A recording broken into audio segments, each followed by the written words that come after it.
Good morning all dear students. कैसे हैं आप सब लोग? I hope you are safe and fine at your home. This is Harish Gangwar from Excellence English Classes and today I will explain the parts of part 6 a horse and two goats. अब बिल्कुल कहानी हमारी climax की तरफ बढ़ती जा रही है। बस एक पार्ट और बचेगा उसके बाद स्टोरी फिनिश हो जाएगी। It's a very interesting story, so watch this full video without skipping and subscribe the channel if you haven't subscribed it. अगर नहीं किया है अब तक सब्सक्राइब तो कर लीजिए, क्योंकि आपको हमेशा इस चैनल से हेल्प मिलेगी, आपके सिलेबस से रिलेटेड, आपके क्लास से रिलेटेड। तो आगे बढ़ते हैं। सो डियर स्टूडेंट्स, कल हम यहाँ तक तो एक्सप्लेन कर ही चुके थे कि मुनि एंड अमेरिकन दोनों में जो कन्वर्सेशन चल रही थी। मुनि ने कल्कि के बारे में बताया कि कलयुग आएगा तो ये हॉर्स है, इसमें जान आ जाएगी, ये बुरे लोगों को कुचल देगा, ट्रैम्पल कर देगा, अच्छे लोगों को अपनी पीठ पे बिठा के ले जाएगा। तो वो कह रहा है, American says that don't describe the horse, I understand how beautiful it is, how appreciable it is, I just want to purchase it and tell me the price. कहता है मोल भाव मत करो, बस रकम बता दो और थोड़ी मुझे हेल्प कर देना, अपना हाथ लाओ और ये घोड़ा मेरी कार में रखवा दो। वो बताता भी मैं कैसे ले जाऊंगा। तो हम आगे बढ़ते हैं।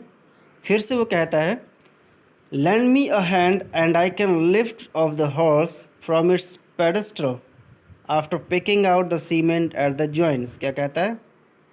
Land me a hand means give me your hand, मतलब थोड़ी हेल्प करो, हाथ लगाओ इसमें, मैं इस हॉर्स को उठा लूँगा इसके पेडेस्टल से।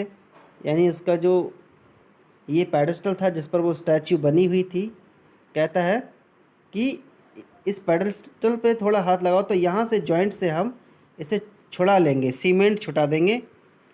We can do anything if we have a basis of understanding. क्या कहता है?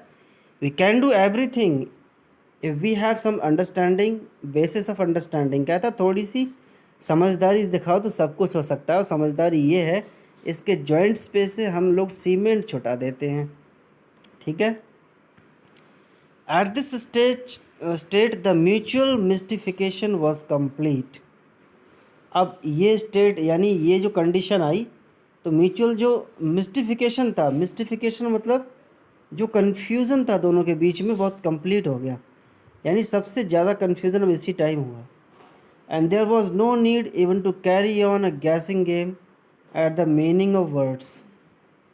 तो अब जो वर्ड मीनिंग का उनका खेल था, जो गैसिंग गेम था, जो एक दूसरे के वर्ड्स को गेम मतलब गैस कर रहे थे कि ये शायद ये बोल रहा है, वो बोल रहा है। The old man chattered away in a spirit of balancing of the credits. तो जो ओल्ड मैन होता है वो चैटर्ड यानी थोड़ी अपनी बात करता है अपने आप से। Balancing of the credits and debits यानी वो अपने उधार का हिसाब किताब लगाता है, कितना किससे लेना है, कितना किसको देना है, वो अपना हिसाब किताब जोड़ने लगता है। Of conversational exchange, conversational exchange यानी वो अमेरिकन और मुनि दोनों अपनी बातचीत में क्या करते हैं, समझने की कोशिश करते हैं एक दूसरे को। And said in order to be on the credit sale, credit sale यानी लेने के पक्ष में वो क्या कहता है Muni, o honourable one, I hope God has blessed you with numerous progeny. क्या कहता है? ऑनरेबल वन यानी तुम रिस्पेक्टेड हो और मैं ये उम्मीद करता हूँ कि गॉड ने तुम्हें बहुत सारे प्रोजेनी दिए हैं। प्रोजेनी मतलब संतान, बेटे बेटियाँ। क्या कहता है? तुम्हारे तो बहुत सारे पुत्र पुत्रियाँ होंगे। I say this because you seem to be a good man. क्या कहता है? मैं ऐसा इसलिए बोल रहा हूँ कि तुम बहुत अच्छे इंसान हो। Willing to stay beside an old man and talk to him while all day I have none to talk to except when somebody stops by to ask for a piece of tobacco। क्या कहता है? मैं इसलिए बोल रहा हूँ क्योंकि तुम बहुत अच्छे हो। Willing to stay beside an old man and talk to him यानी कि तुम एक बूढ़े इंसान के पास रुके और उससे बात की, जबकि पूरे दिन कोई भी नहीं आता है मेरे पास बात करने के लिए, बस एक्सेप्ट मतलब सिवाय जब कोई मुझसे तम्बाकू मांगने के लिए रुकता है। कहता है कि वैसे बातचीत करने के लिए इतनी देर कोई नहीं रुकता जितना तुम रुके हुए हो, और वो भी अगर कोई रुकता है मिलता है तो वो सिर्फ तम्बाकू के लिए आता है। But I seldom have it, tobacco is not what it used to be at one time. क्या कहता है, ये तो मेरे पास होती है, सेल्डम मतलब कभी कभार होती भी है, सेल्डम मतलब हमेशा नहीं, कभी कभार। Tobacco is not what it used to be at one time, कहता है कि तम्बाकू पहले ऐसी नहीं रही, पहले बहुत अच्छी हुआ करती थी, अब वैसी क्वालिटी नहीं रही। I have given up chewing, क्या कहता है, अब तो मैंने तम्बाकू खाना ही छोड़ दिया है, अब पहले ऐसी है ही नहीं, अच्छी नहीं तम्बाकू। आई can not afford it now अडेज, और अब मैं इसको अफोर्ड नहीं कर पा रहा हूँ। I can not purchase tobacco. Noting the others interest in his speech, Munni felt encourage to ask. अब इंटरेस्ट इन हिज स्पीच यानी जो दूसरा था उसने नोट किया कि जो अमेरिकन है वो इंटरेस्ट ले रहा है अपनी स्पीच में, यानी मुन्नी की स्पीच में। उसने सोचा कि ये तो मेरी बात बड़ी इंटरेस्ट से सुनना है, ध्यान से सुनना है, तो मुन्नी को थोड़ी हिम्मत मिली, वो इनकरेज हुआ और उसने पूछा, how many childrens have you, कहता अच्छा तुम्हारे बच्चे कितने हैं। With appropriate gestures with his hands, यानी वो इशारा भी कर रहा है जिससे उसे समझ में आ जाए। Realising that a question was being asked, the redman replied.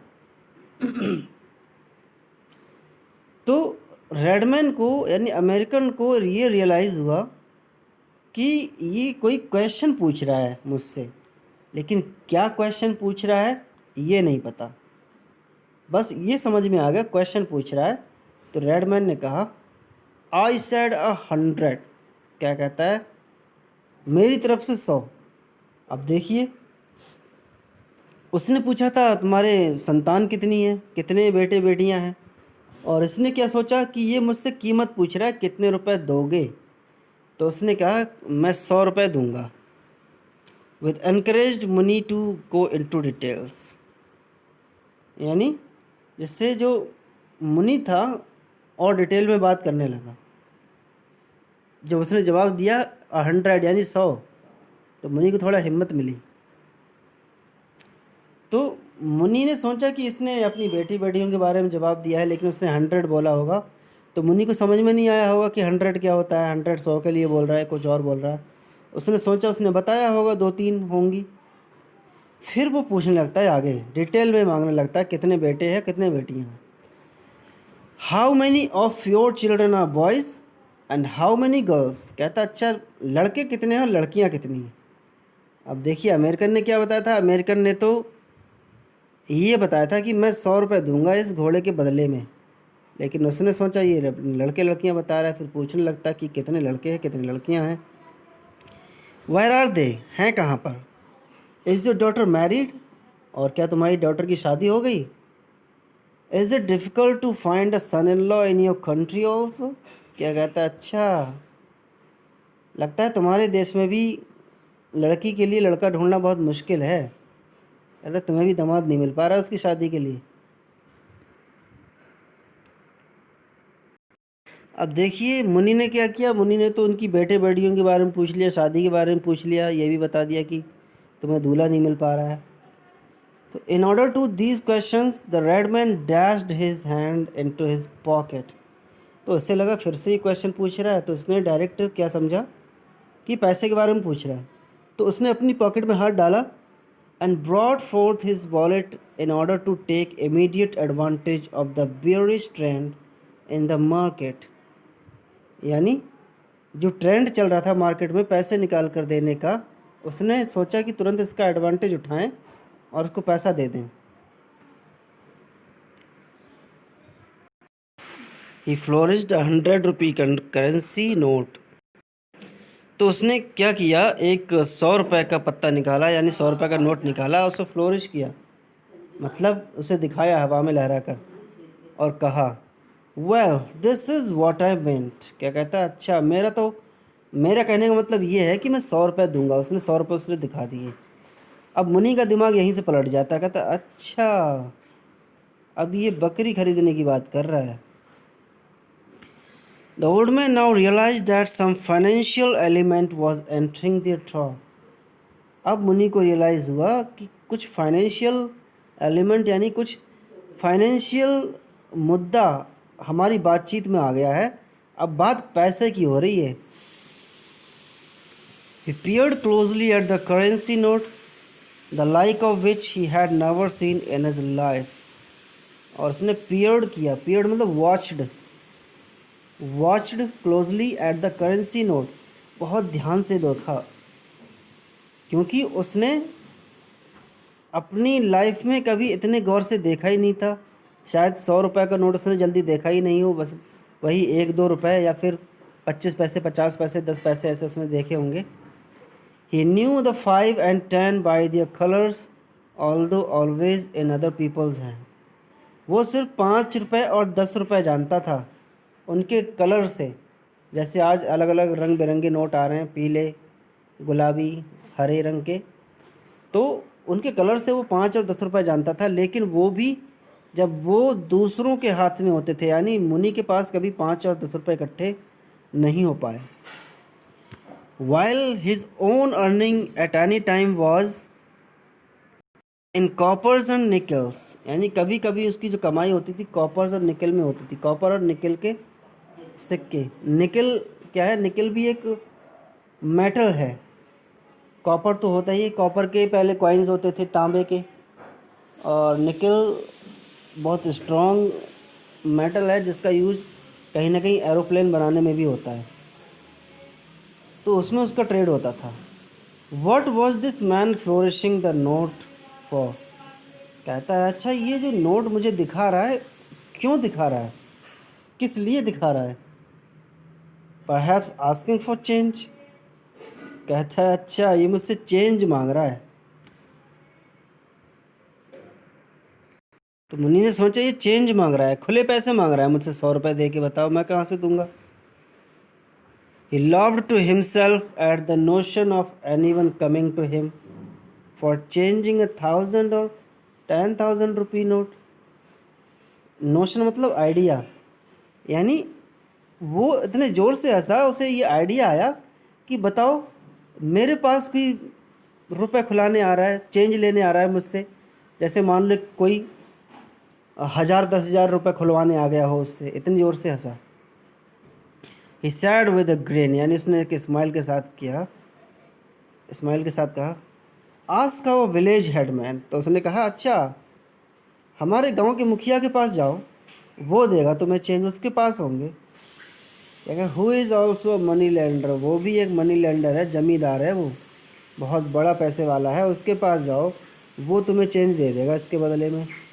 He can change even a lakh of rupees in gold sovereigns if you proffer it that way. कहता है कि वो तो 1,00,000 रुपए भी चेंज कर देगा, गोल्ड सॉवरेंस यानी गोल्ड के सिक्के दे देगा उसके बदले में, अगर तुम चाहो तो।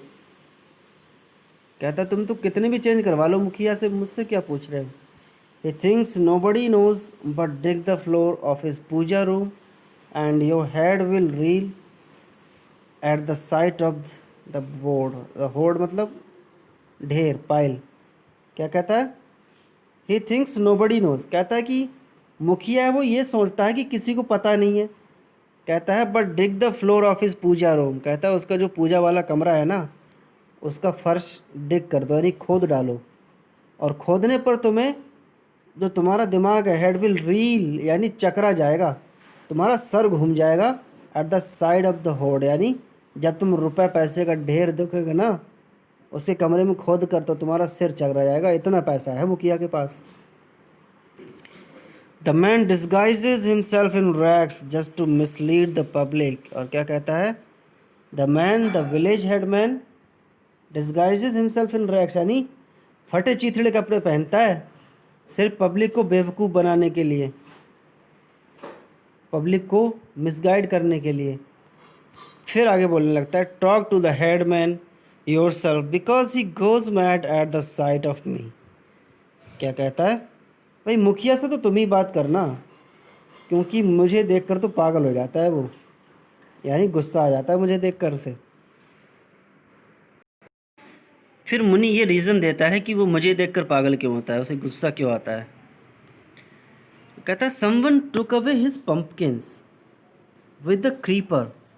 क्या कहता है, कोई उसके पंपकिंस ले गया उखाड़ के क्रीपर के साथ, यानी जो उसकी बेलें होती हैं कद्दू की, उसके साथ में पूरा का पूरा पंपकिन उखाड़ के ले गया। And he for some reason thinks it was me and my goats. और वो समझता है किसी वजह से कि ये मेरा और मेरी बकरियों का काम है। That's why I never let my goats be seen anywhere near the farms. कहता है इसलिए कभी भी मैं अपनी बकरियों को उसके फार्म के आसपास नहीं जाने देता हूँ।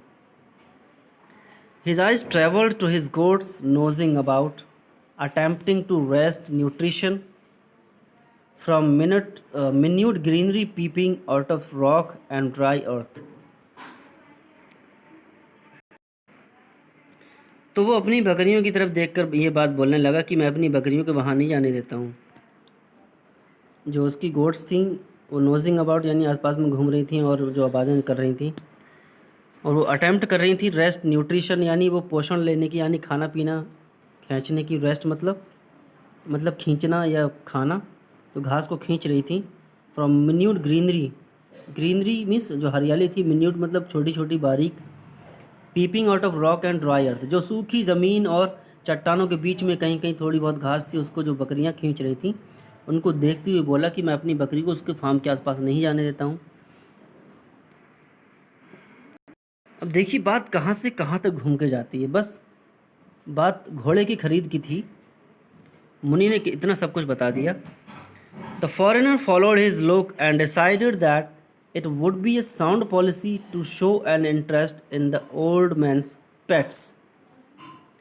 तो जो फॉरेनर था उसके लुक को देखा उसने और ये डिसाइड किया कि बहुत अच्छी पॉलिसी होगी, यानी एक अच्छा तरीका होगा कि इसकी जो पेट्स हैं, इसके जो जानवर हैं, जो बकरियां हैं, इनमें थोड़ा इंटरेस्ट दिखाया जाए, यानी इनकी बकरियों की थोड़ी तारीफ़ कर दूं मैं, तो शायद ये घोड़ा बेचने के लिए मान जाए। He went up casually to them and stroked their backs with every show of courteous attention। तो वो उन बकरियों के पास गया और उनकी पीठ पे हाथ फिराया और बहुत ध्यान से उनको देखता रहा, दुलारता रहा, जैसे बकरियों को लोग पुचकारते रहते हैं उस तरह उसने किया। उसने सोचा शायद उसकी बकरियों के साथ मैं ऐसा करूँगा तो घोड़ा देने के लिए राज़ी हो जाएगा। Now the truth downed on the old man. अब सच्चाई ओल्ड मैन के सामने आई। डाउन मतलब राइज होना, निकल के सामने आना, जैसे सूरज निकल के सामने आता है उसे डाउन बोलते हैं। उसी तरह सच्चाई उसके सामने निकल कर आई। अब देखिए मुनि ने क्यों समझा था कि वो बकरी खरीदना चाहता है। अब ओल्ड मैन ने सोचा कि मैं इसकी बकरियों के ऊपर हाथ फिराऊंगा तो उसे लगेगा कि ये जानवरों को प्यार करता है, उसे थोड़ा अच्छा लगेगा, तो घोड़ा मुझे आसानी से दे देगा। लेकिन मुनि को क्या रियलाइज़ होता है कि बकरी खरीदना चाहता है। His dream of a lifetime was about to be realised, यानी उसका एक लाइफ टाइम ड्रीम था, एक बड़ी पैसे में, बहुत बड़ी रकम में बकरी को बेचना। तो वो ड्रीम अब उसे सामने रियलाइज़ होने लगा, उसे समझने लगा। Offer for the goats. He understood that the red man was actually making an offer for the goat. वो समझ में गया कि वो बकरियों के लिए पैसे ऑफर कर रहा है। He had reared them up in the hope of selling them someday, and with the capital opening a small shop on this very spot। यानी उसने रियर किया था, रियर मतलब उनको पाला था इस उम्मीद में कि किसी दिन उनको बेच देगा और इस कैपिटल से, कैपिटल मतलब जो उसे मनी मिलेगी बेचकर, उससे एक छोटी सी दुकान खोलेगा बिल्कुल इसी जगह पर। कहाँ पर? जहाँ वो बैठा हुआ था, जो रास्ते में आने जाने वाले हैं उससे सामान खरीद के खाएं, उसकी दुकान अच्छी चले, इसकी उम्मीद थी। Sitting here watching towards the hills, he had often dreamt how he would put up a thatched roof here। यानी यहाँ बैठे बैठे उसने कई बार सोचा था, सपना उसने अपने मन में संजोया था कि वहाँ पर एक छप्पर डालेगा वो। थैच्ड रूफ मतलब एक छप्पर बनाएगा।